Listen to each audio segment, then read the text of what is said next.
Iaô, Cadochicó, cu deporte.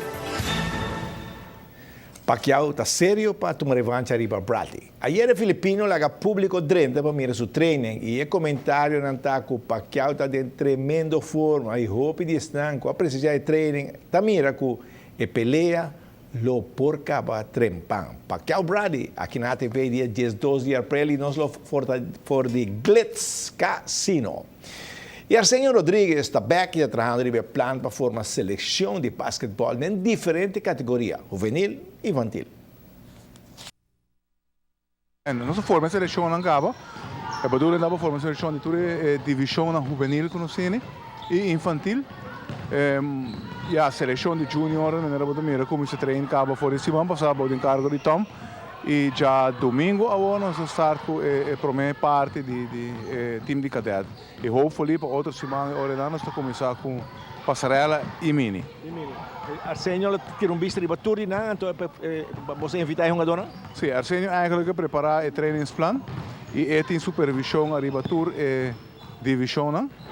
E den mini lo está envolve mesmo com preparação de jogador na mesmo. Então de mini eigenlijk lo que nós quer está para preparação da massa boa, de ser jogador mais chiquito para trabalhar a base bom com o jogador enana. E não vamos dizer isso não que já acaba a maioria de jogadores de junior, tá jogador ela passa dentro seu treino acaba para aí passar com etapa daqui não.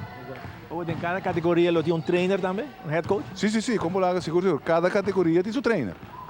Então, Orinana, Arsenio está supervisar e está mostra com o treinamento tem vai, mas cada tem seu trainer também.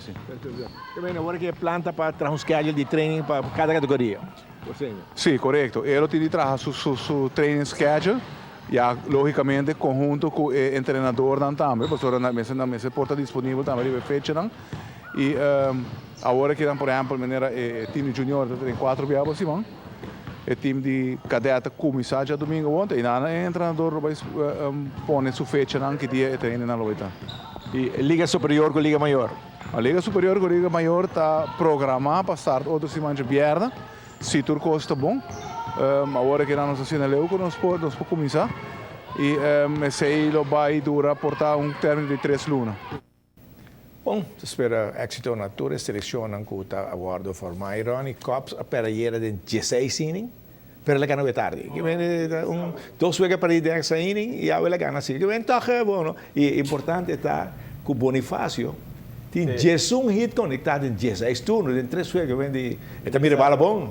Mi testimo con show más hoy en día. No, pero tú vas que está haciendo buen, esta puta manera de puta para de huega y está yendo bon. No está trope si cop su style, va yendo in en largo trope, puta suspenso, pero at least tiene un ganado. Este é um ganado. Dai, Cadoci. Dai, Cadoci.